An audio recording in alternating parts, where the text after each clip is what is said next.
আসসালামু আলাইকুম। আজকে নিয়ে আসলাম একটা চকলেটি মিষ্টি কুলফি। এই কুলফিটি খেতে খুবই দারুণ এবং টেস্টি হয়, ঠান্ডা ঠান্ডা। আর এটি অনেক পুষ্টিকরই বলা যায়, কারণ এখানে যে উপকরণ আছে এটা অনেক বাচ্চাদের জন্য খুবই হেলদি। তো রেসিপিটি দেখতে আমার পেজের সাথে থাকুন। সম্পূর্ণ ভিডিওটা দেখলে বুঝতে পারবেন কতটা ইজি এবং সিম্পল। আমি এখানে লাল চিরা নিয়েছি 2 কাপ। এটাকে ভালোভাবে পরিষ্কার করে ধুয়ে পানিটা ঝরিয়ে রাখবো।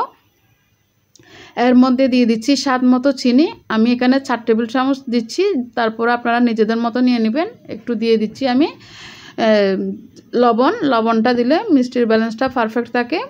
এরপরে দিয়ে দিচ্ছি আমি 2 কাপ মতো, হাফ কাপের মতো করে 2 কাপ গুঁড়ো দুধ। এরপর দিয়ে দিচ্ছি cocoa powder half cup. Cocoa powder দিয়ে এখানে আমি মিক্স করার জন্য দিয়ে দিব কলা অবশ্যই প্রথমে একটা দিয়েছি, এরপরে আমি আরেকটা প্রয়োজন মনে হয়েছিল, আমি আরেকটা দিয়েছিলাম, ভিডিওতে এটা ছিল না। এখন দিয়ে দিচ্ছি চীনাবাদাম প্রথমেরটা, এরপর দিয়ে দিচ্ছি কাঠবাদাম। এগুলা সম্পূর্ণ এখন আমি মিক্স করে একটা ডো করে নিব। এখন ডোটা হয়ে গেলে আমি এক সাইডে রেখে দিয়ে এখন আমি কিছু চকলেটকে নরম করে নিব। আমি ডাবল বয়েল করে চকলেটটাকে গলিয়ে এক পাশে রেখে দিব। এই যে আমি চকলেটটাকে হালকা গরম পানিতে গলিয়ে নিচ্ছি। এখন আপনারা দেখছেন আমি কিভাবে একটা চামচ নিয়েছি, গোল ডালের চামচ।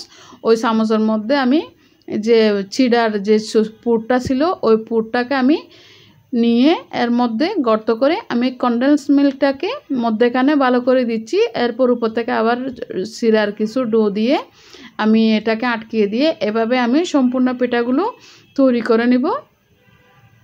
সম্পূর্ণ পিঠাগুলো তৈরি হয়ে গেলে এর উপর থেকে এই যে আমি পরপর 3টা আপনাদেরকে করে দেখাচ্ছি। এভাবে নিয়ে একটা ডিশে রেখে দিবেন। এটা ফ্রিজের জন্য রেখে দিব, আমি ফ্রিজে 8 ঘন্টা মতো রেখে দিব।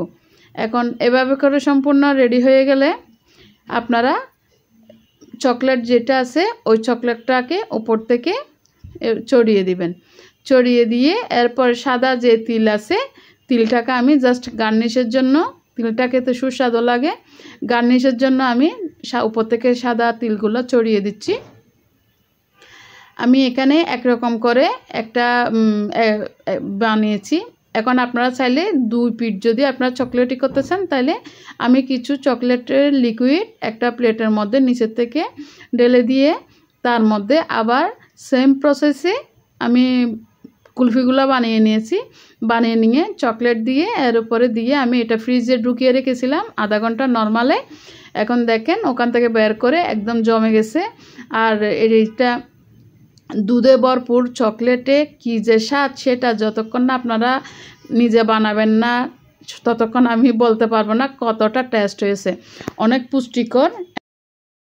রেসিপিটি ভালো লাগলে লাইক কমেন্ট শেয়ার করে দিবেন। আর নীলু চৌধুরী ইউটিউব চ্যানেল থেকে দেখলে সাবস্ক্রাইব করে নেবেন। সব আপনাদের বেস্ট আইডিয়াটা দিবেন। আসসালামু আলাইকুম।